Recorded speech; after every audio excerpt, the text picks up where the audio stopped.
राम राज्य काय उणे आम्हाची, धरणी धरे पीक गायी वळल्या म्हशी. राम वेळोवेळा आम्ही गाऊ ओवी, दलिता कांडिता जीवितागी बाई. स्वप्नी ही दुःख कोणी न देखवी डोळा, नामाच्या गजरे भय सुटले कळिकाळा. राम वेळोवेळा आम्ही गाऊ ओवी, दलिता कांडिता जीवितागी बाई.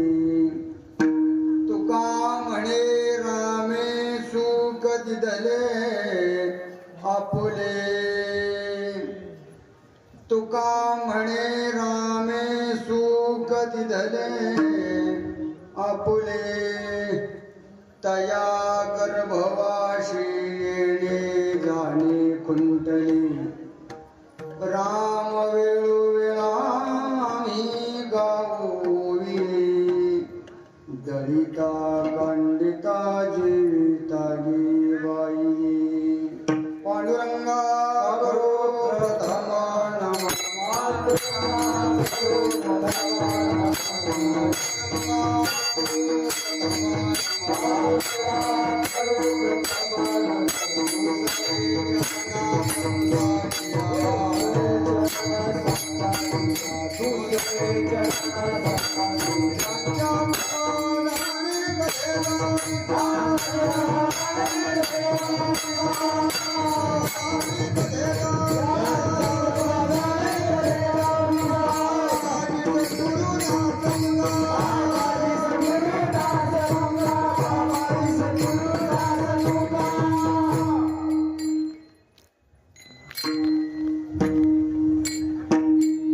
अलंकापुरी पुण्यभूमी पवित्र, तिथे नांदतो ज्ञान राजा सुपात्र.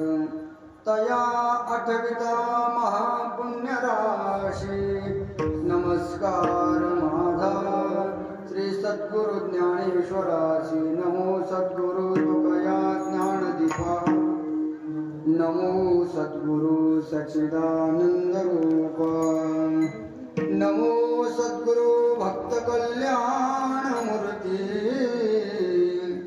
नमो सद्गुरु भास्करा पूर्ण कीर्ती.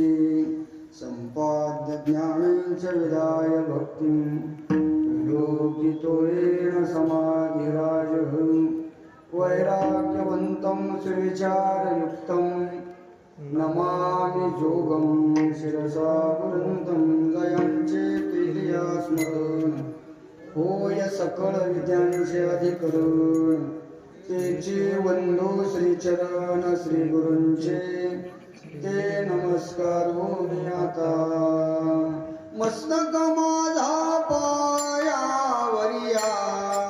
वारकरी संतांच्या, वारकरी संतांच्या, वारकरी संतांच्या, वारकरी संतांच्या, वारकरी संतांच्या, वारकरी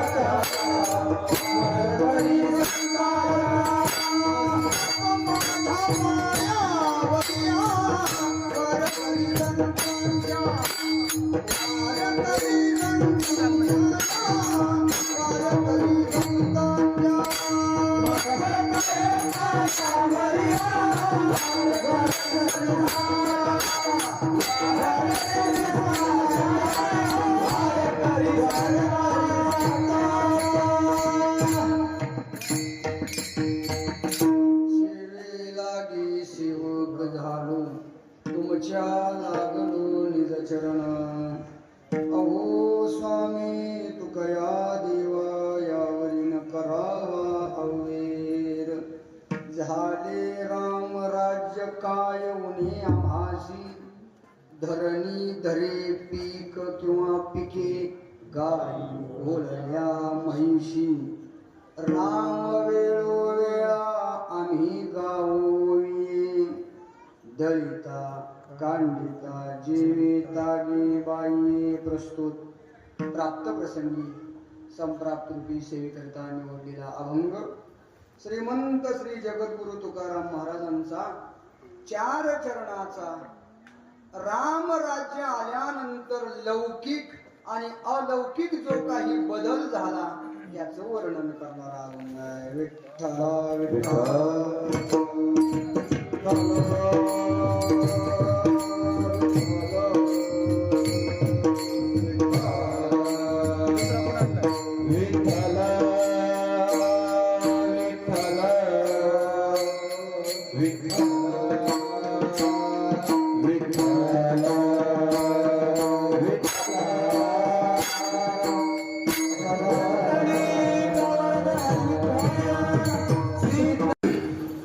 जास्त हार घातली मला भीतीच वाटते बघा.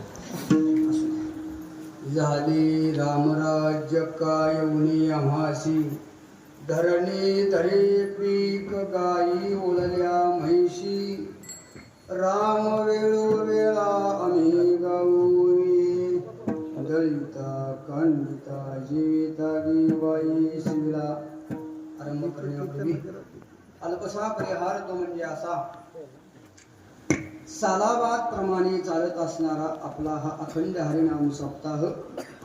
वर्ष 26 वर्ष झाली आपल्या सप्ताहाला. हा सप्ताह 2 तपपूर्ती सोहळे पूर्ण करून पुढे चाललेला सोहळा आहे.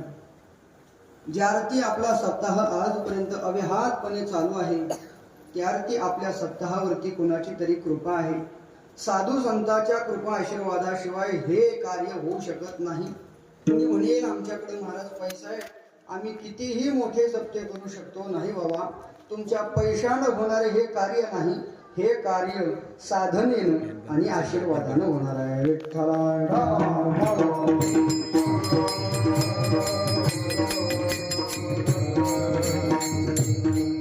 सर्वांच्या कृपा आशीर्वादाने वारकऱ्यांच्या टाळकऱ्यांच्या महात्म्यांच्या आणि तुमच्या अंतःकरणातल्या असलेल्या असीम श्रद्धेनं हा चालत असणारा सोहळा आहे. गेलं 26 वर्ष झाला आपण रामनवमीचा सप्ताह आपण साजरा करतोय, ज्ञानेश्वरी पारायण करतोय आणि याही वर्षी प्रतिवर्षाप्रमाणे आपण हा भव्य सोहळा साजरा करतात. आज रामनवमी, आज प्रभू रामांचा जन्मदिन आहे. चैत्र शुद्ध नवमी, उत्तम हा चैत्र मास, ऋतू वसंताचा दिस, शुक्ल पक्ष ही नवमी. या नवमीला भगवान प्रभू रामांचा जन्म झाला आणि संपूर्ण राज्याला आनंद झाला. जसा अयोध्येला आनंद झाला तसाच आपल्या गावालाही आनंद झाला आणि तो आनंद आपण सप्ताहाच्या माध्यमातून साजरा करतोय. यथामती यथा अवकाश, जेवढा वेळ आपल्या हातामध्ये शिल्लक आहे हे पहा. हा अभंग घेण्याचं नियोजन, आज राम प्रभू जन्माला आले. काही लोक म्हणतात ऐका, त्यांनाही शांत करतो थांबा. काही लोक म्हणतील महाराज आज जागराचा दिवस आहे आणि तुम्ही असा अभंग का घेतला. मला खरं सांगा, आल्या आल्या कुठल्याही पाहुण्याला आपल्याला काही मागा वाटतं का? नाही मागायचं. आजच देव जन्माला आले. तुम्हाला मी असं साधन सांगतोय ज्याच्या माध्यमातून तुमचं मागणंच संपणार आहे. अशा दृष्टीने हा अभंग घेतलेला आहे. यथामती यथा अवकाश, जेवढा वेळ आयोजकांनी आपल्या हातामध्ये दिलेला आहे तेवढ्या वेळेमध्ये आपण अभंगाचं चिंतन करणार आहे. कीर्तन हा एकट्याचा खेळ नाही, एकल्याचा खेळ. तुकाराम महाराज गाथेमध्ये सांगतात, एकट्या कीर्तनकाराने 2 तास बडबड करायची हा कीर्तनाचा हेतू नाही. कीर्तनाचा हेतू असा आहे, आम्ही गावे तुम्ही कोणी काही न म्हणावे, आई शेतवा मा सांगितले नाही देवे, म्हणा राम राम टाळी वाजवा हाती, नाचा डोला प्रेमी आपुल्या सहिते. काय करा, ज्या ज्या वेळेस कीर्तनामध्ये विठ्ठल विठ्ठल विठ्ठल असा जप ऐकू येईल, कुंडली कवरला असा घोष ऐकू येईल, त्या त्या वेळेस हाताने टाळी आणि मुखाने नामस्मरण करत चला. विठ्ठल विठ्ठल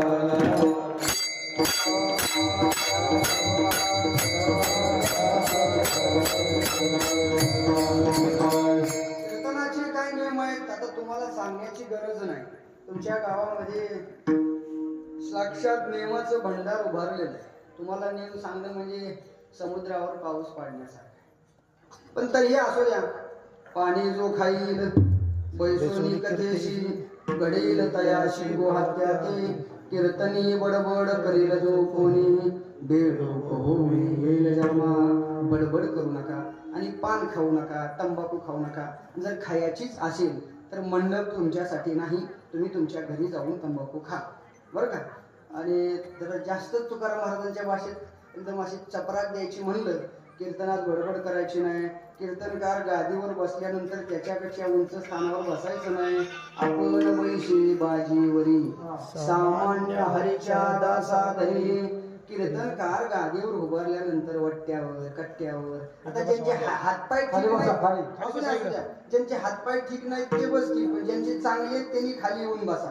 कारण काय, हातानं पाप करून आपण घ्यायचं नाही. तुकाराम महाराज सांगतात, तुम्हाला जर कथा कीर्तन आवडत नाही, तुम्ही टाइमपास म्हणून येत असाल, ऐका महाराजांचे शब्द ऐका. मी माझ्या मनाचं काही सांगत नाही.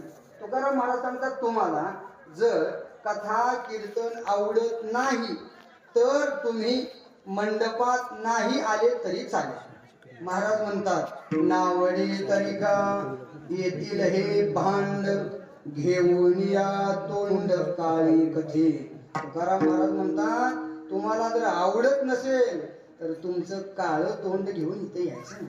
महाराजांचे शब्द आहेत. याने काय होतं महाराज, नासोनिया जाय रसया संगती खळाचे पंगती नारायणा. कीर्तनाचा भंग होतो आणि कीर्तनाचा भंग होणं म्हणजे पापाचं भागीदार होणं. विठ्ठल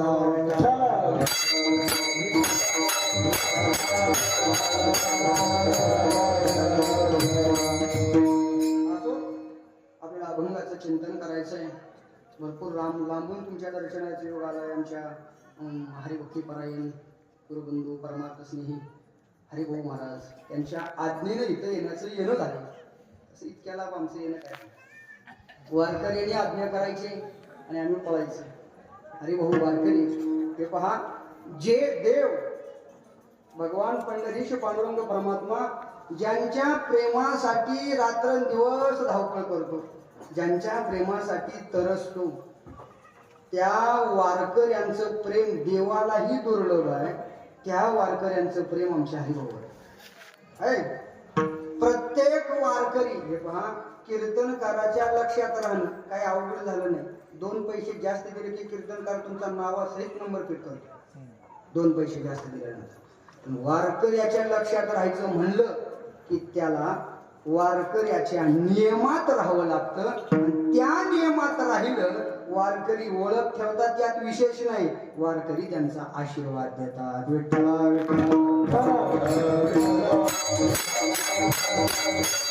वारकऱ्याचं सांगणं आहे, तुका म्हणे जिने शर्ती विन लाजिरवाणे. ज्याचं जीवन नेमबाह्य आहे त्याचं जीवन लाजिरवान आहे. आणि असं लाजिरवान जीवन जगणं हे माणसानं मेलेल्यापेक्षाही बद्ध आहे. अशा वारकऱ्यांचा आशीर्वाद ज्यांच्यावर आहे, असे हरिभक्तीपरायण हरी महाराज त्यांच्या आज्ञेने तुमच्या समोर बोलण्याचं भाग्य प्राप्त झालेलं आहे. महाराज सांगताय, झाले राम राज्य काय गुन्ह्या म्हासी धरणी धरे पीक गाई ओळल्या म्हैशी. महाराज म्हणतात, प्रभू राम अयोध्या नगरीमध्ये जन्माला आल्यानंतर काय पालट झाला त्या नगरीमध्ये. धरणी धरे पिके गाई ओळल्या म्हैशी. जी भूमी कधीच पिकत नव्हती, कधीच पिकत नव्हती, जी भूमी पिकतच नाही, त्याला आपल्याकडे काय म्हणतात, दगड का मावळ, नापीक. नापीक जमीन होती, ती कधी पिकतच नव्हती. ती जमीन सुद्धा प्रभू रामांच्या येण्याने, भगवंताच्या येण्याने धरणी धरे पिके गाई ओळल्या म्हैशी. गाई म्हैशी ओळल्या, धरणी पीक धरू लागली. आणि काय झालं, आम्ही त्या गजरामध्ये राम वेळा आम्ही गाऊ ओवी. दळिता कांडिता आम्हालाही ध्यास लागला. काय आला? राम आला. राम जन्माला आला. त्याच्यामध्ये आमचं चिंतन चालू झालं. हा लौकिक बदल आहे. हा लौकिक बदल आहे. उद्या जागेला पंगत असते का? त्याच्यामध्ये कालवा बोला पण बोलाच. तात्या सर्वांना शांत बसण्याची कृपा करा. महाराज म्हणतात रामाचं राज्य आलं आणि हा लौकिक बदल झाला. आता एक अलौकिक बदल आहे का? रामाचं राज्य झालं आणि धरणी धरे पिके, धरणीनं पीक धरायला चालू केलं. ही लौकिक दृष्ट्या आपली धरणी म्हणजे आपलं शेत घेतलं. पण अलौकिक दृष्ट्या जर चिंतन करायचं झालं तर हे जे शरीर आहे त्याला ही नामोपराय काय म्हणतात? धरणी म्हणतात, क्षेत्र म्हणतात. या धरणीने ही पीक धरायला सुरू केलं. म्हणजे काय केलं? या धरणीने ही पिकायला सुरू केलं. या धरणीमध्ये काय पिकतं महाराज? या धरणीमध्ये, या क्षेत्रामध्ये, या भूमीमध्ये दोन गोष्टी पिकतात. दोन गोष्टी पिकतात. त्यातली एक गोष्ट पिकवावी लागते आणि एक गोष्ट आपोआपच पिकते. ऐका, तुम्ही सगळी शेती करणारी मंडळी आहात. शेती करता. तुमच्यात काय कपाशी असेल, काय ऊस असेल, काय सोयाबीन असेल, काय असेल ते असेल. ज्यावेळेस तुम्ही भूमी नीट करता, शेती जमीन नीट करता, कुळवून ठेवता, उकरून ठेवता, नांगरून ठेवता, पाऊस पडल्यानंतर तुम्ही बाजारात गेल्यानंतर बाजारातून त्या कृषी केंद्रामधून तुम्ही कधी लहवाल्याचं बिया विकत आणल्यात का? जमीन निक्के फक्त काळीच दिसायला लागली, काहीतरी हिरवगार करा म्हणून कधी लहवाळा माहिती का? लहवाळा तो कशानंच मरत नाही. तो लहवाळा, त्याच्या बिया तुम्ही कधी दुकानदाराला मागितल्या का? दुकानदार थोड्या लहवाल्याच्या बिया द्यावर, आम्हाला आमच्या शेतामध्ये काहीच पिकत नाही, त्या लहवाल्याच्या बिया तरी टाकतो. कधी हराळीच्या बिया तुम्ही दुकानदाराला मागितल्या का? नाही मागितल्या. मला सांगा, दुकानातून बिया आणल्या नाही, तुमच्या घरी बिया होत्या का? नाही. मग शेतीमध्ये तुमच्या बिया उगवतात का? कुठून उगवतात? काय सांगता येतं का? नाही सांगता येत. दुकानातून नाही आणल्या, घरीही नव्हत्या, पण जमिनीमध्ये वर्षाला न पेरता सुद्धा हराळा, लहवाळा, बाकीचं तण आहे आपोआप येतं. तसं या जमिनीमध्ये आपोआप येणारं एक पीक आहे, त्याचं नाव आहे पाप. आणि जे पिकवावं लागतं त्याचं नाव आहे पुण्य. विठ्ठल विठ्ठल.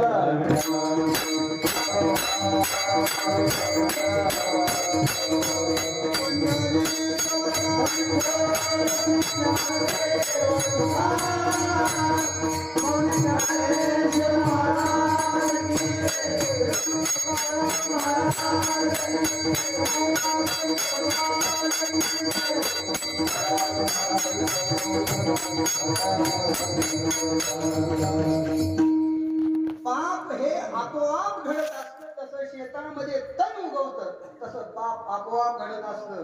पण पुण्य कमवावं लागतं. पुण्य करण्यासाठी घर सोडावं लागतं. त्याशिवाय पुण्य कमवता येत नाही.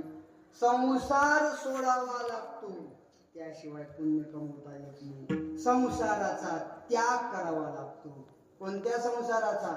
लौकिक संसाराचाही त्याग करावा लागतो आणि आतल्या संसाराचाही त्याग करावा लागतो. जमीन नीट करावी लागते. म्हणजे काय करावं लागतं? कामरूपी तण, क्रोधरूपी तण, लोभरूपी तण बाजूला करावं लागतं. त्यावेळेस त्या भूमीमध्ये पुण्य पिकायला सुरुवात होते.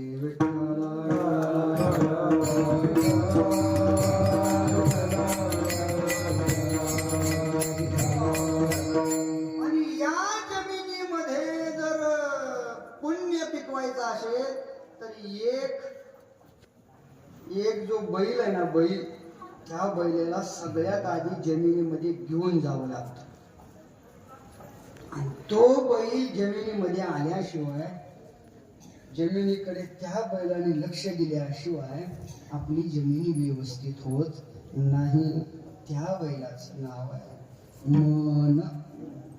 त्याला काय काय ठिकाणी महाराजांनी गाय सुद्धा म्हटलेलं आहे. तुका म्हणे तू राख मनेरी. मनेरी नावाची गाय आहे, ती ओळवायला पाहिजे. सगळ्यात महत्वाचं साधन आहे मन. त्या मनाला जर आपण आवर नाही घातला तर आपल्यावर नरकाला जाण्याची वेळ येते.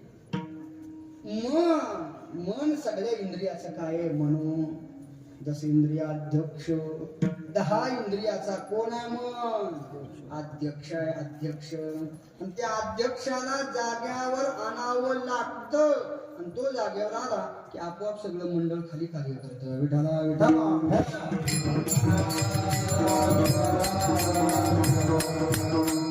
अध्यक्ष आहे हा मन काय आहे? राजा आहे. राजा महाराज सांगतात एक देह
राजा मन हा राजा आहे आणि त्याला दोन नारे कोणत्या? एक प्रवृत्ती आणि एक निवृत्ती. ह्या दोन बायका आहेत त्या मनाला.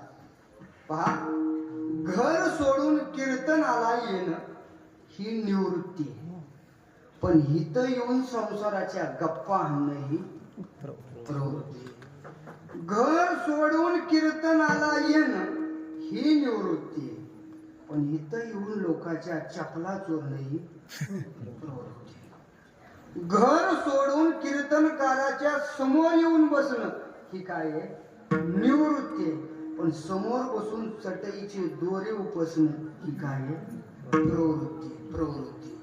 आणि महाराज म्हणतात या मनाला आळा घातल्याशिवाय तुमच्या जमिनीमध्ये पटकन पीक उगवणार नाही. कोणतं पीक? पुण्याचं पीक. त्यासाठी याला वळवा. महाराज सोपं आहे का एवढं वळवायचं याला? बाबा फार अवघड आहे. सगळे वळतील पण हा एकटा वळत नाही. महाराज सांगतात, तुकाराम महाराज सुद्धा म्हणतात, देवा सगळ्या गायी आम्ही हाकतो, पण ही एक जी गाय आहे ना, एक गाय ती तूच राख बाबा. तू का म्हणे तू राख म्हणे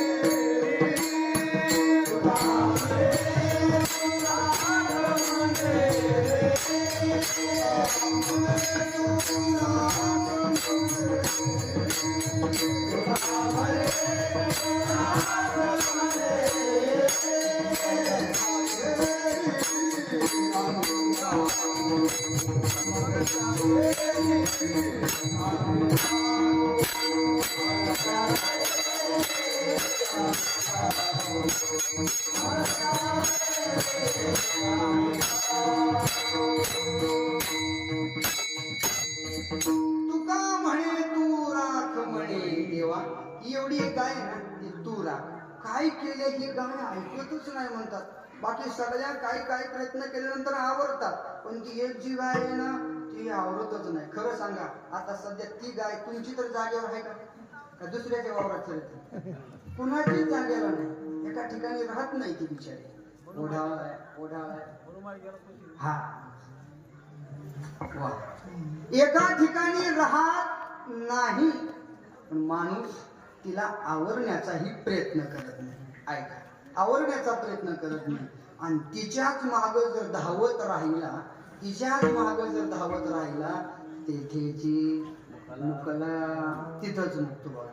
तिच्या माग धावला तर तुकाराम महाराज त्याला कशाची उपमा देतात सांगतो तुम्हाला.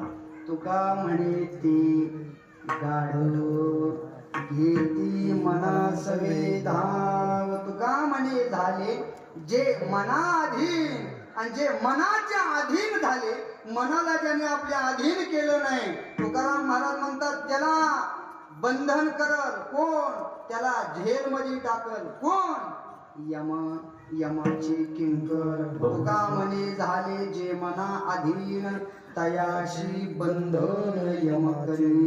आणि यमाने बंधन केल्यानंतर तो काय तुम्हाला त्या कोठडीमध्ये ठेवून 2 टाइम जेवण भाकरी देत नाही. ते दुपारच्या टायमाला गाथा भजन बी घेतात. त्यांचं गाथा भजन कसं आहे, मारी ती तोडी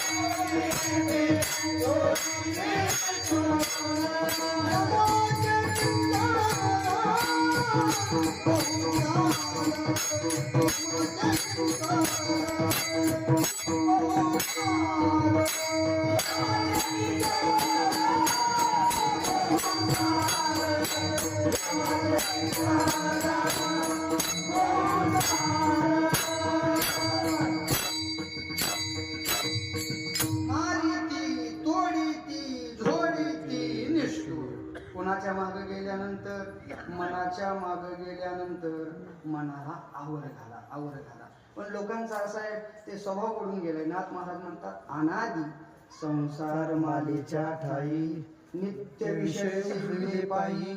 जरी आपला स्वभाव जन्मता भजनशील असला तरी सुद्धा त्याच्यावरती दुसऱ्या कुणाचे तरी संस्कार झाले. कुणाचे झाले? या संसाराचे संस्कार झाले, आणि तेच संसार घेऊन जीव आताही जगत असतो. पहा, सगळ्या जीवाची धावपळ चाललेली आपण पाहतो समाजामध्ये. रोज समाजामध्ये उठल्यानंतर झोपेपर्यंत, जन्माला आल्यापासून मरेपर्यंत जीवाची धावपळ चालू असते. याची टोपी त्याच्या डोक्याला, त्याची टोपी त्याच्या डोक्याला. ते सुख मिळण्यासाठी मनाला, जे पाहिजे ते मिळण्यासाठी मनाला, त्या अविनाशी गोष्ट मिळण्यासाठी मनाला मन कोणत्याही थराला जातं. कोणत्याही थराला जातं, काही करतं. ते पापाचा विचार करत नाही, ते पुण्याचा विचार करत नाही, कशाचाच विचार करत नाही. फक्त करत राहतं, प्रयत्न करत राहतं. ते चुकीचे का बरोबर याचा विचार करत नाही. तुकाराम महाराज दृष्टांत देतात. महाराज म्हणतात, कोंबडी माहिती का? कोंबडी सगळ्याच्या घरामध्ये पिशवीमध्ये येते ती, नाही का? ते बाहेर उकेरड्यात चलते ती. हा, ती कोंबडी काय करते म्हणते महाराज? उकिरड्या उकरत राहतं अख्खा उकिरडा उकरते.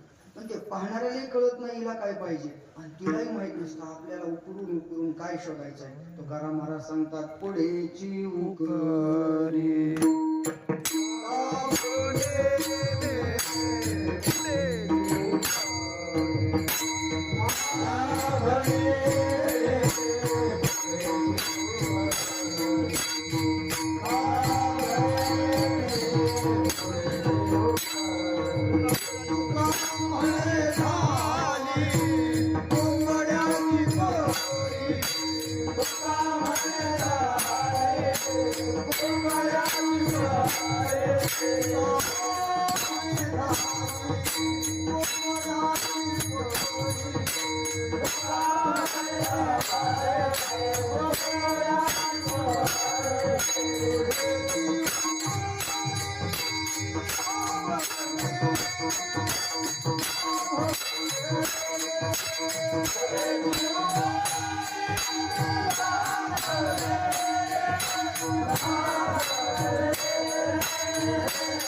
का म्हणे झाली कोंबड्याची परी पुढेची हुकले लावणे. काय पाहिजे आणि कशासाठी धावपळ करतोय ते आपल्याला कळत नाही. विसर पडला. विसर कशासाठी आलो इथून सुरुवात झाली.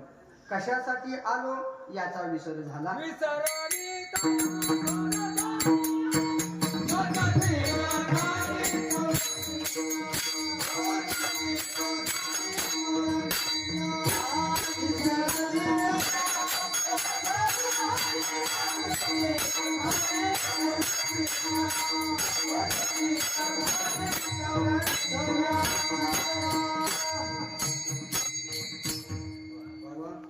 त्यावेळेस तुमचं प्रमाण घेतो बरं का मी. पण कसं आहे कीर्तन करायला मध्ये प्रमाण देणं म्हणजे एखाद्या विद्यार्थ्याला कॉपी पुरवल्यासारखं आहे. कॉपी पुरवणं कायद्यानं गुन्हा आहे. परत म्हणू नका पोलिसांनी धरून नेल्यावर मी काय तुम्हाला सोडवायला येणार नाही. कॉपी पुरवणं कायद्यानं गुन्हा आहे. असं विसर पडला आणि त्या विसरामुळे परत परत परत परत परत परत परत परत माणसाला फिरावं लागायला लागलं. फिरावं. विसर पडला की फार मोठी हानी होते. कोणती हानी होते? 84 लक्ष योनी फिराव्या लागतात. आपल्याला विसर पडला. देह कशासाठी दिला याचा विसर पडला आणि इथं आल्यानंतर आपलं प्रयोजन काय याचा विसर पडला. देवे दिला देह भजना गुमटा. हा भजनाला दिलेला देह आहे. हात दिले, पाय दिले, हे भांडण करण्यासाठी नाही दिले. दिले इंद्रिय हात पाय कान डोळे मुख बोलाया वचन. दिले इंद्रिय हात पाय कान डोळे मुख बोलाया वचन. कोणते वचन बोलायला? जेणे तू जोडशी नारायण हे वचन बोलण्यासाठी आपल्याला देवाने हात दिले, पाय दिले. पण आपले हात, आपले पाय, आपलं तोंड, आपलं इतकं सुपीक डोकं आपण भगवंताच्या प्राप्तीत लावत नाही. याच्यात कष्ट केल्यानंतर याची चाकरी केल्यानंतर आपल्याला जे अविनाशी पाहिजे तो देव देतो. पण या माणसांना असं वाटतं त्याच्याकडं काही नाही, याच्यामध्ये प्रयत्न केल्यावर मिळतं. का मिळतं? का असं वाटतं माणसाला याच्यात मिळतं? समाजामध्ये काही काही लोक, त्यांना काही काही घटक असे दिसतात की बाबा या संसारामध्ये ही लोक सुखी आहे. ही लोक काय आहे? सुखी आहे. यांच्यासारखं जर आपण वागू लागलो तर यांना जे मिळाले ते आम्हालाही मिळेल. या भ्रमामध्ये समाज जगतो. या भ्रमामध्ये तुम्हाला खरं सांगू, इथं या मृत्यू लोकांमध्ये एखादा व्यक्ती कितीही गडगंज श्रीमंत असू द्या आणि तुम्हाला कितीही सुखात दिसत असू द्या, क्षणभंगुर हा येथील पसारा आणि या आकारा अवघीनाशी, ते कधीही शाश्वत नाही. ते कसं आहे? विषयाचे समसुख भेगडाची भावली. विषयाचे समसुख भेगडाची भावली आभ्राची सावली जाईल दया. ढगाची सावली पडते माहिती आहे का? ढगाची सावली. मला सांगा, ढगाची सावली पडते. सावली जर ढगाची पडते तर लोकांना घर बांधायची काय गरज आहे? ढगाच्या सावलीखाली ऊन लागत नाही, ढगाच्या सावलीखाली पाऊस लागत नाही, वारा लागत नाही. लोकांनी घर बांधली असते का? 4-4 मजली, 5-5 मजली बांधली असते ना. ढगाची सावली आपल्याला पुरत असते, ढगाचाच निवारा आपल्याला पुरत असता तर लोकांनी घर बांधली असते का? नसते बांधले. पण का बांधत नाही? त्या ढगाची सावली आज आहे, नव्हे आत्ता आहे. पुढच्या मिनिटाला असेल का नाही सांगता येत नाही. तसं ते त्यांचं दिसणार सुख आहे, त्याला तुम्ही भुलू नका. ते आपल्याला भुलवण्यासाठी निर्माण केलेलं आहे. ज्ञानोबा सांगतात, ज्ञानोबा ज्ञानेश्वरीमध्ये सांगतात बघा, जये गावीचा चंद्र क्षयरोगी जेत उदय होत असता लागी दुःख लेवोनी सुखाचे अंगी क्षळित जगाती. ज्ञानोबा सांगतात, एका आईला 2 मुलं. एका आईला 2 मुलं. आईचं नाव आहे नियती आणि मुलाची नावं सांगतो म्हणजे तुम्हाला समजायला सोपं जाईल. एकाचं सांगतो, दुसऱ्याचं तुम्हाला आपोआप येते. एकाचं नाव आहे सुख आणि एकाचं नाव आहे दुःख. तुम्हालाही माहिती अख्ख्या भारतवर्षालाही 2 भाऊ चांगले माहिती. एकाचं नाव आहे सुख आणि एकाचं नाव आहे दुःख. दोघंही विरे गावामध्ये जन्माला आले. नियती नावाची आई जन्माला आली गावामध्ये. काय व्हायचं? घर सोडून दोघंही मुलं खेळायला जायची बाहेर. पण असं व्हायचं, खेळत असताना ह्या गावची मुलं, विरेगावची मुलं एकाच मुलासोबत खेळ मांडायचे. कोणासोबत? मी जरा वेगळा दिसतोय. तुम्ही बोला की मला, बोला की. कोणासोबत खेळ खेळायची ती मुलं? सुखासोबत खेळ खेळायचे. आणि दुःखासोबत कोणीच खेळत नसायचं. तो बिचारा एकटा बाजूला बसायचा.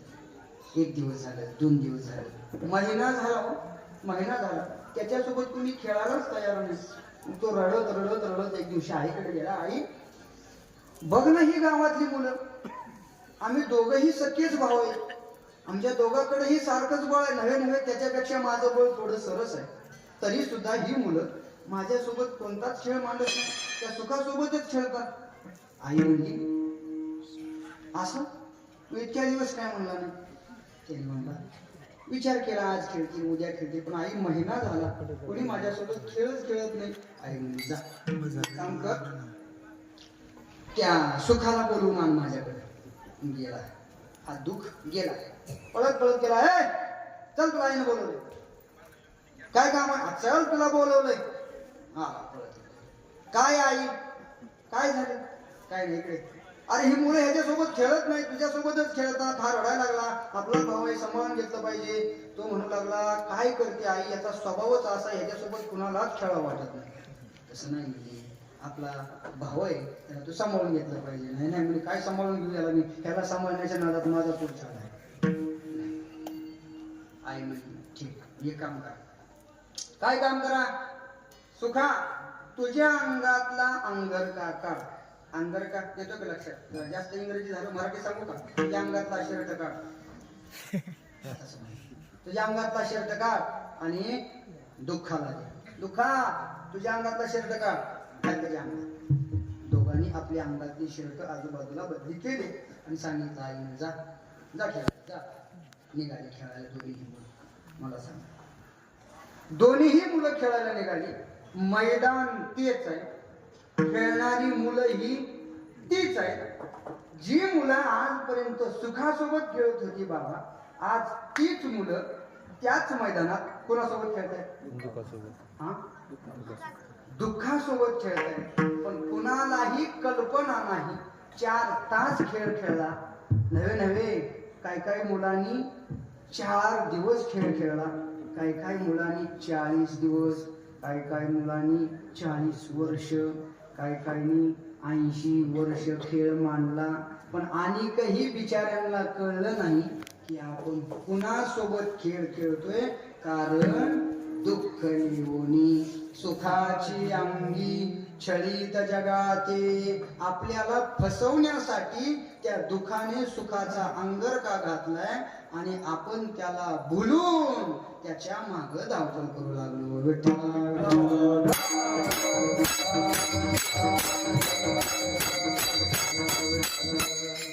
अहो, तुकाराम महाराज ज्ञानोबाराय सांगतात की मृत्यूलोकी सुखाची कहाणी ऐकी जेल कवनाचे श्रवणी, जैशी सुख निटला अंथुरणी इंगळाच्या.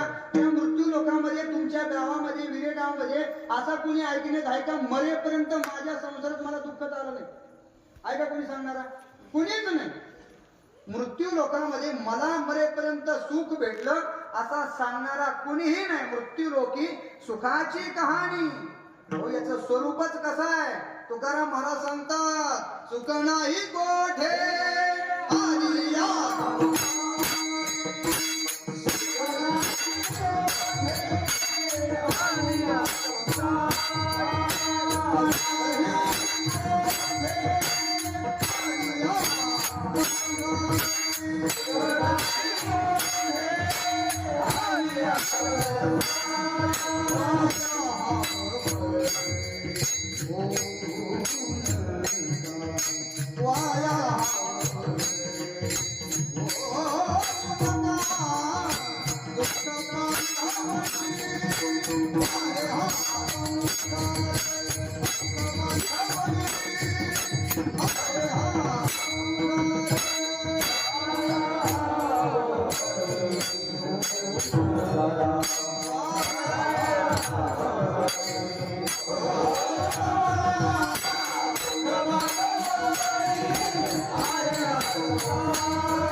कसा याचं स्वरूप दुःख बांधवडी आहे हा संसार सुखाचा विचार नाही कोठे कुठं विचार सुद्धा नाही या संसारामध्ये सुखाचा कुठेही विचार सुद्धा नाही या बाजारामध्ये या नगरामध्ये तुम्ही आल्यानंतर तुम्हाला सगळ्या वस्तू मिळतील तुम्ही जर बाजार फिरायला गेले ना तुम्हाला सगळ्या वस्तू मिळतील पण या संसाराच्या बाजारामध्ये एक गोष्ट मिळत नाही तुमच्या मनाला जाग करून सांगा या संसारामध्ये तुम्ही फिरायला लागले तुम्ही आपला बाजार चुकलेला आहे आपण ज्या गोष्टीच्या शोधात चाललोय त्या बाजारामध्ये ती वस्तू नाही मला सांगा तुम्हाला जर सोन्याचं नाणं घ्यायचं आहे तर लोखंडाच्या बाजारात जाऊन जमेल का आजी लाडक्या बहिणीच्या पैशाने जर तुम्हाला तुमच्या लेकीला एखादा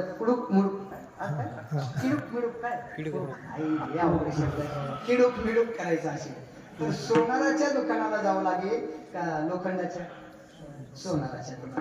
सोनाराच्या दुकानात गेलं तरच तुम्हाला सोनं मिळणार आहे पण आपण आपल्याला जे पाहिजे ते शोधण्यासाठी चुकीच्या बाजारामध्ये फिरायला लागलो त्या बाजारामध्ये ती वस्तूच अवेलेबल नाही वस्तू उपलब्ध नाही मी म्हणत नाही नाथ महाराज सांगतात काम क्रोधाचे ग्राहक पाये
सगळ्या वस्तू आहेत पण कोणती वस्तू नाही या संसारी सुख कोठेची नाही कुठंच नाही मग मला सांगा कुठंच ती वस्तू मिळत नाही उगा रिकामं फिरून काय उपयोग आहे का फिरून फिरून आपलं काय होणार आहे तुका म्हणे फिरे भोंडीने दम जिरे आपला फुकट दम जिरणार आहे आणि दम जिरल्यानंतर आपल्याला भोंड म्हणजे चक्कर येणार आहे म्हणून रिकामं फिरू नका ज्याच्याकडे त्या बाजारामध्ये नाहीच तर ते तुम्हाला देईल कुठून भिकाऱ्याला तुम्ही जर तिकट्याला 10 रुपये मागायला लागले तर तो भिकारी तुम्हाला तिकट्याला पैसे देईल का देणार नाही का देणार नाही त्याच्याकडेच नाही तो तुम्हाला देईल कुठून तसं या ज्या बाजारामध्ये फिरताय त्याच्याकडेच नाही तर ते तुम्हाला देईल हा मला सांगतात ना तरी सरोवर आटले राणी दुखी भेटले वांज फुले फळले झाड जैशी नागपारी सांगतात एका गावातला गृहस्थ जेवण करून पुढच्या गावच्या दिशेने निघाला. कोणतं आता विरे गावचा एक ग्रहस्थ, आजूबाजूला कोणतं, या साईडला कोणतं गाव आहे? घोडेगावला या गावचा एक मनुष्य काहीतरी खरेदीसाठी जेवण करून सकाळची न्यारी केली, दुपारचंही जेवण केलं आणि दुपारचं जेवण करून किती अंतर आहे घोडेगावचं? 4-5 किलोमीटर. 1 किलोमीटर. एक छोटं गाव सांग, थोडं लांबचं अंतर घ्यायचं आणि असू द्या आता घोडेगावचा. घोडेगावला निघाला. सकाळची न्यारी दुपारचं जेवण झालेलं आहे. पूर्वी काय एवढा रस्ता चांगला नव्हता, आता हायवे झालेला आहे. पूर्वी रस्ता फार खडतर होता, अंतर फार जवळ होतं पण रस्ता नव्हता. आणि घोडेगावच्या आणि विरेगावच्या मध्ये एक घनदाट असं जंगल होतं. तुम्हाला माहित नाही, मला आणि आम्हाला दोघांनाच माहित नाही. फार मोठं जंगल होतं, फार मोठं जंगल होतं. जंगलातून वाट शोधत शोधत जायला लागायचं पलीकडे. दुपारचं जेवण झालेलं आहे. त्याने विरेगावातून प्रवास चालू केला आणि घोडेगावच्या शिवेला गेला आणि जंगलामध्ये त्याचा प्रवेश झाला. जंगलामध्ये जसा प्रवेश झाला तसं सुरुवातीला त्या जंगलाच्या अरण्याच्या असे घनदाट असं झाड होतं, मोठं डेरेदार सावलीचं झाड होतं, मोठं डेरेदार. मला सांगा, जेवण केल्यानंतर असं डेरेदार झाड सापडल्यावर कुठल्याही माणसाला भजन करण्याची इच्छा होती की नाही? हरी महाराज नाही? खरं सांगावं, जेवण केलं आणि झाड सापडलं, त्याला काय करावं वाटलं? जे आपल्याला कीर्तनात करावं वाटतं ते. झोप घ्यावी वाटली, झोप. विचार केला, घोडेगाव किती किलोमीटर आहे? 1 किलोमीटर आहे. आपण 2 तास 3 तास जरी झोपलो तरी उठून आपण पलीकडे जाऊन खरेदी करून अलीकडे येऊ शकतोय, म्हणून तो झोपला. मला वाटतं घोडेगाव चांगलं. आता उठू नका कीर्तनात बरं माझी, परत बसा. झोपला. झोपी गेला.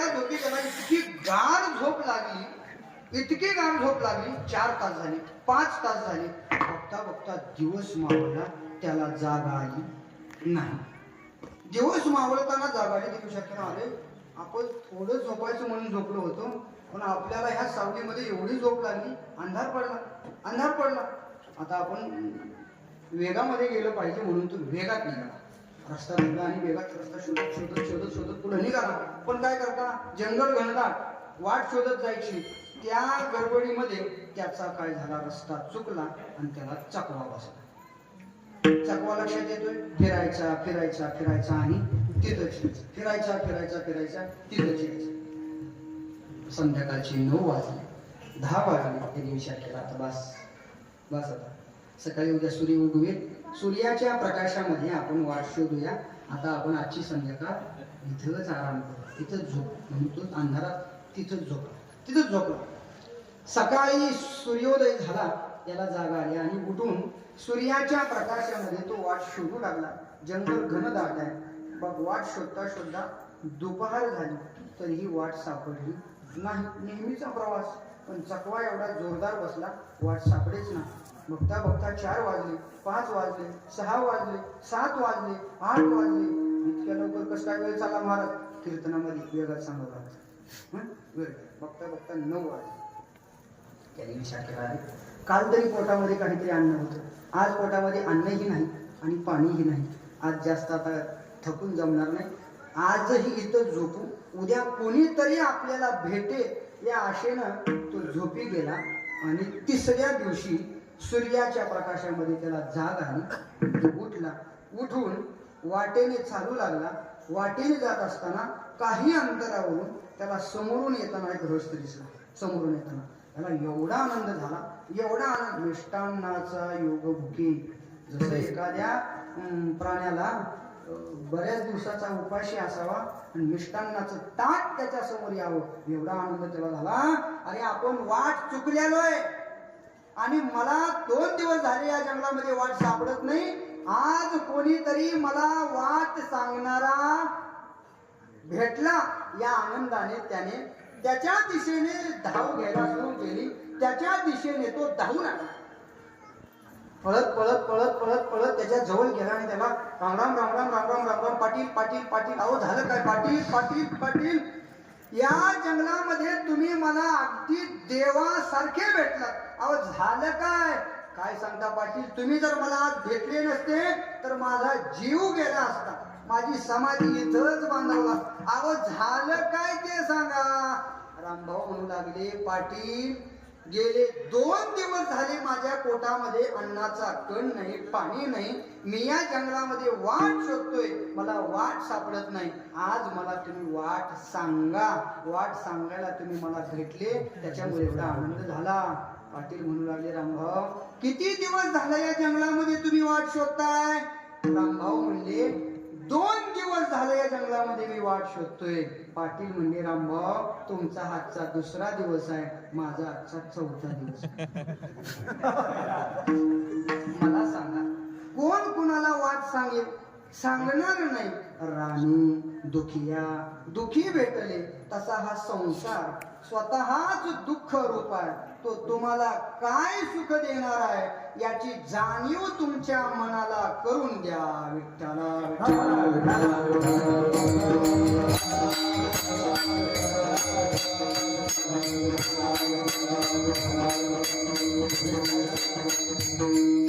याची जाणीव आपल्याला करून देण्यासाठी एक वर्ग इथं आहे.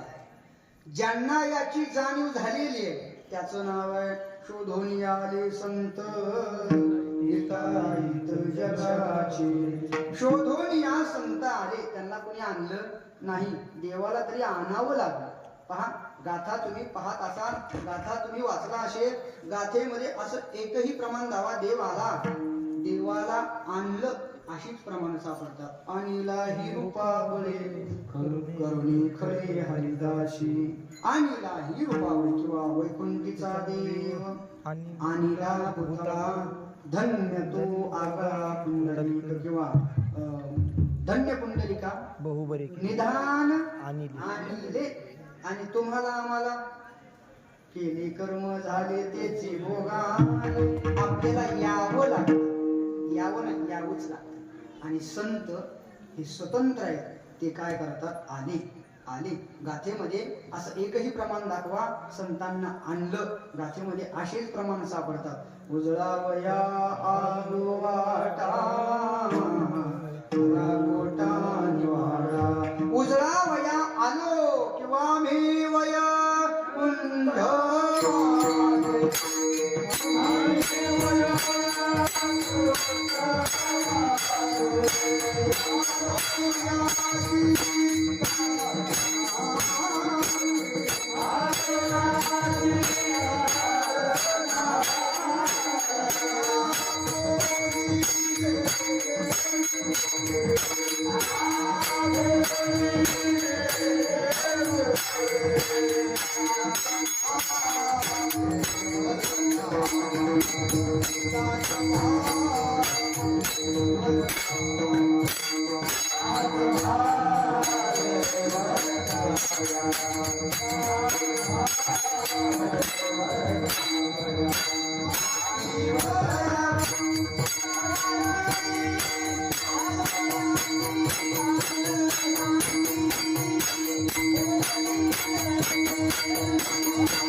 आणलं नाही, आलो का.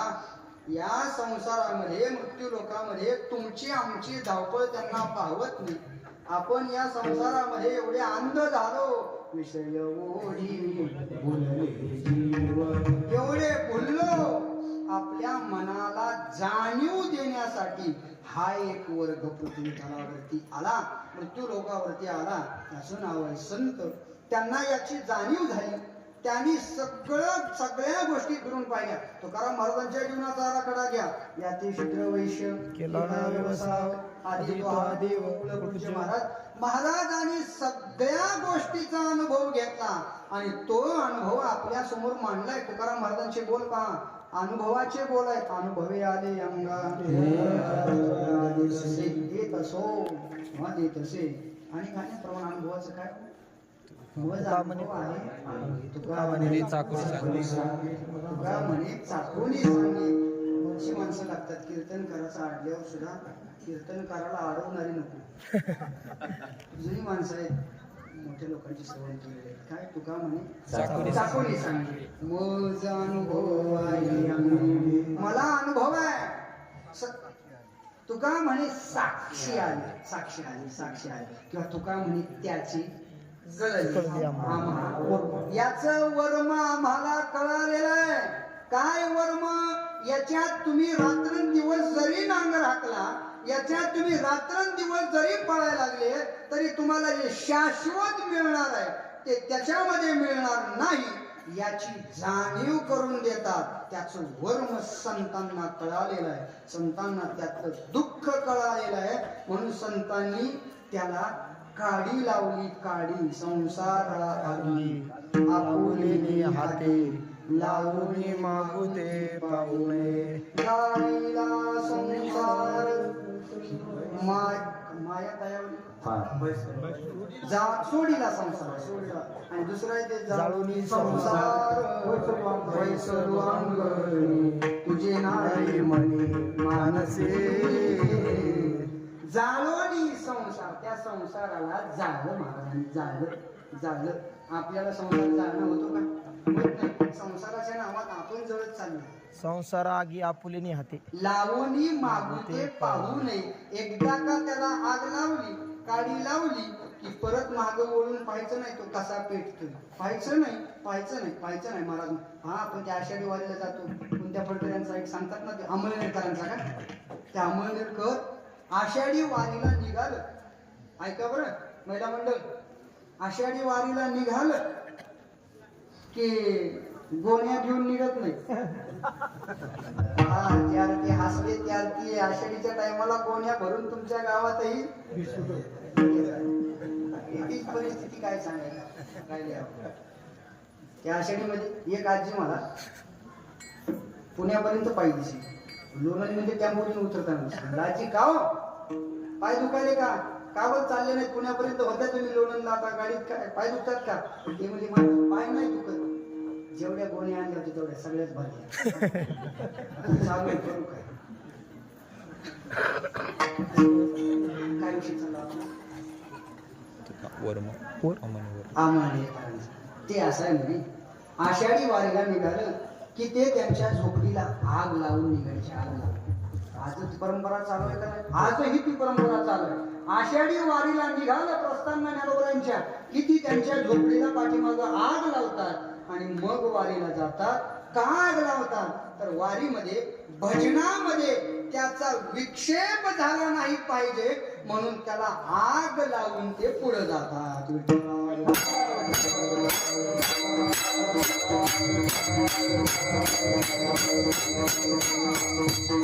ही संसार नावाची वस्तू माणसाच्या भजनाला आडवी येते. भजनी विक्षेप त्याची पै मरण. आणि भजनामध्ये झालेला विक्षेप म्हणजे मरणाबरोबर आहे, मरणासारखा आहे.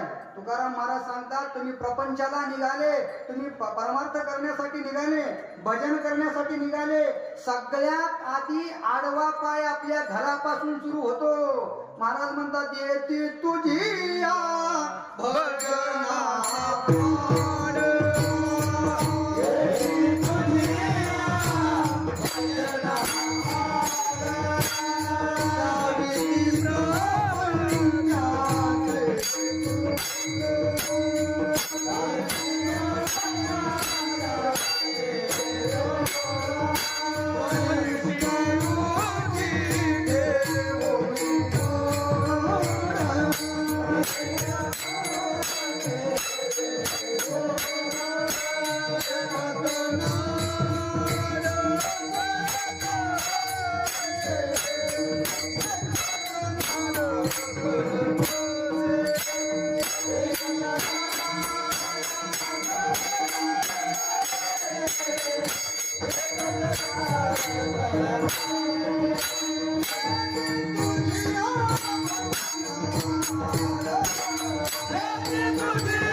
तुमच्या गावाला देखत नाडकळत असे येती तुझी या भजना आड. आपल्या भजनाच्या आडवं येतात आणि भजनाच्या आडवं आलं म्हणजे आपल्या सुखाच्या आडवं येतात. कोणत्या सुखाच्या? अविनाशी सुखाच्या आडवं येतात. हे संतांना जाणीव झाली या गोष्टीची आणि त्याचा संतांनी त्याग केला आणि आपलं मन प्रवृत्ती ग्रासोनी कैसे निवृत्तीशी मन हे राम झाले, मन हे राम झाले. प्रवृत्ती ग्रासोनी कैसे निवृत्तीशी आले, मन हे राम. हे संतांना कळालं आणि संतांचं मन राम झालं. संतांचं मन हे राम झाले किंवा गोविंद गोविंद मनाला काय नाही ते ज्ञानोबरांच्या अभंगामध्ये ज्ञानोबरा म्हणतात ना, मन माझं मन काय झालं, गोविंदी रंगले रंगले रंगले ओ नवसी माझे नवसी ओ. माझं मन गोविंदामध्ये रंगलं आणि माझं मन प्रवृत्ती ग्रासूनी कैसे प्रवृत्तीला बाजूला टाकून निवृत्तीला आलं म्हणजेच माझ्या मनावरती रामाचं राज्य झालं. अभंग झाले राम राज्य.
झाले राम राज्य काय उणे आम्हाशी. मन रामरूप झालं मग काय ऊन आहे आम्हाला?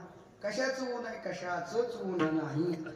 अधिक अधिक अधिक अधिक वाढतच जात मनाला राम नामाचा छंद लागला की गीता गोटे अधिक हे आणि अधिक अधिक अधिक अधिक अधिक अधिक त्याचा आनंद वाढत जातो, द्विगुणित होत राहतो. मग आपली धावपळच त्याच्यासाठी चालली. ते मिळालं काय उणे आम्हाशी धरणी धरे पीक. मन राम झालं, राम नामाचं चिंतन करायला लागलं. या भूमीमध्ये काय पिकलो? काय पिकल? मनच जर रामाचं चिंतन करायचं तर या धरणीमध्ये या शरीरामध्ये कोणती वस्तू पिकल?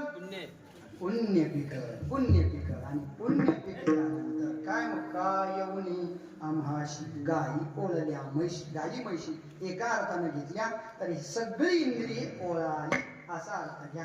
सगळी 10 इंद्रिये ओळाली. धरणी धरे पीक गायी ओळल्या म्हशी. मग या सगळ्या गोष्टी अनुकूल झाल्यानंतर दुसरं काहीच करायची गरज नाही. आम्ही एकच गोष्ट राम आम्ही गावोई.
राम वेळोवेळा आम्ही गावोवी.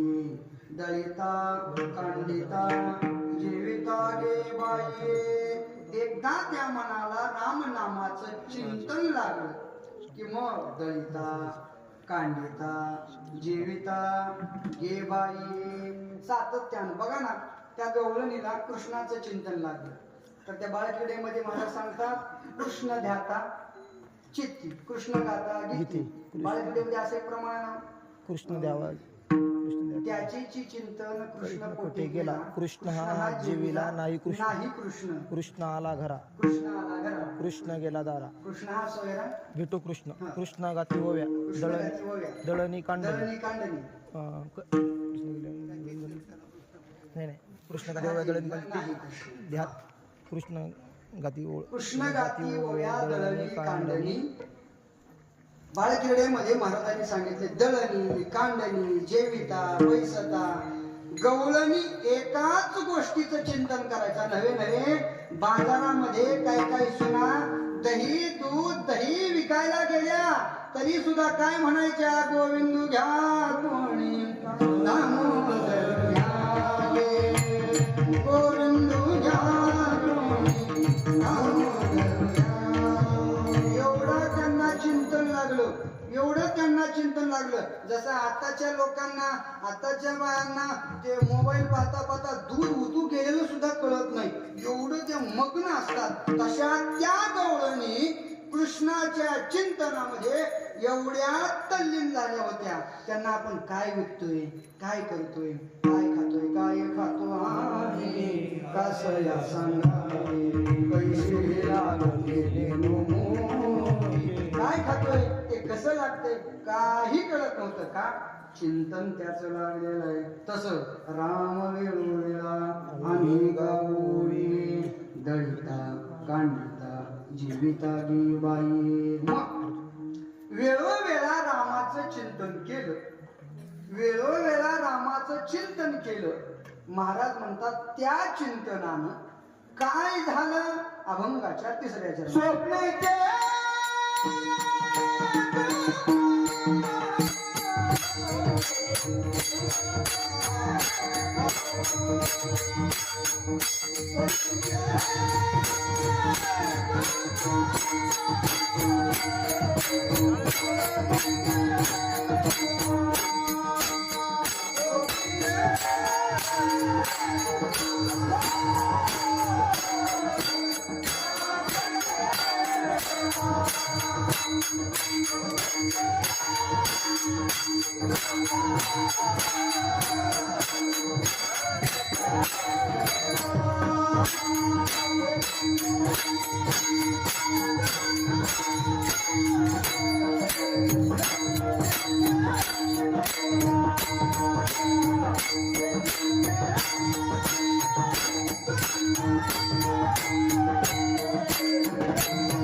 छोट्या मोठ्याच्या भाषेत कारखान्याचा माल सुटली हे दुःख कोणी न देखवे डोळा नामाच्या गजरी भय सुटली कळी काळा. काय फायदा झाला हो?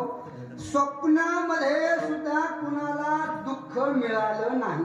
कुणाच्या राज्यामध्ये? प्रभू रामाच्या राज्यामध्ये, रामाच्या चिंतनाच्या राज्यामध्ये स्वप्नात सुद्धा तुमच्या दुःख येत नाही. स्वप्नात दुःख येत नाही तर जागृतीत येईल का हो? येणार नाही. फक्त सुखाचे व्यवहारी सुख लाभ झाला, दुसरं काहीच नाही. फक्त सुखाचा लाभ. आणि काय? नामाच्या गजरे भोय सुखदे कली काळा. कळी काळाचा थरका पुढाला. कळी आणि काळ म्हणजे कळीचा काळ. त्या काळाला सुद्धा, कळीला सुद्धा आणि त्या काळाला सुद्धा थर थर थर थर कापतो. कशामुळे? नामाच्या गजरामुळे. भाव शुद्ध नामावळी हर्षे नाचू पिटू टाळी घालू पाया तळी कळी काळ या वैष्णव. बाधू न शके काळ. करा महाराज म्हणतात आता काळ उच्चारिता वेळोवेळा ज्याचं सारखं उच्चारण केल्यानंतर कळी काळ पाया पडे. तो कळी काळ तुमच्या पाया पडतो. जो कळी काळ हातामध्ये काठी घेऊन तुमच्या पाठीमाग लागलेला ना, तो काळ तुमच्या पाया पडेल. पण कधी? नामाच्या गजरी. नामाचं चिंतन करा. नामाचं चिंतन करा म्हणजे रामाचं चिंतन करा. तो कळी काळ तुकाराम महाराजांनी पहा की हो, त्यांच्या जीवनाचा कधीतरी अभ्यास करा. कळी काळ काय केला? दड दड दड दुडू दुडू दुडू दुडू पळ सुटला कळी काळा बापुलिया. कळी काळाला काय केलं? पाया तळी घातलं. काळ गुलाम सलाम करी. तो कया घरी राबतो, नांदतो नाही, राबतो. जगा काळ खाय आम्ही माता दिले. पण त्या काळावर तुकाराम महाराजांनी सत्ता गाजवली. पैसे देऊन गाजवली का? तुकाराम महाराजांनी काळाला पैसे दिले का? की बाबा हे लोक बघे तोपर्यंत तू माझा दास होऊन राहा, असं तुकाराम महाराज म्हणले का? नाही. तुकाराम महाराजांनी कधी त्याला पैसे दिले नाही, त्याला कधी विनंती केली नाही. तुकाराम महाराजांनी देवाचं नावच एवढं घेतलं की त्या कळी काळाला त्या नावाच्या पुढं भय निर्माण झालं. नामाच्या गजरे भय सुटले. आता करू न शके बळ, आता काळ बळ करू न शके कधी, नामाच्या गजरी, नामाचा गजर करा, मग काळाला, कळी काळाला भय सुटेल. आणि कळी काळाला भय सुटलं की तुमची चिंता नाहीशी होईल. आणि सतत नामस्मरण करत राहिल्याने आणखी काय होईल का महाराज? त्यावेळेस तुकाराम महाराज सांगतात, सातत्याने जर तुम्ही देवाचं नाव, त्या रामाचं नाव घेऊ लागले तर तो देव त्याच्या स्वतःला जे सुख होतंय ते सुख तो देव आपल्याला देतो. अभंगाच्या शेवट तुका म्हणे राम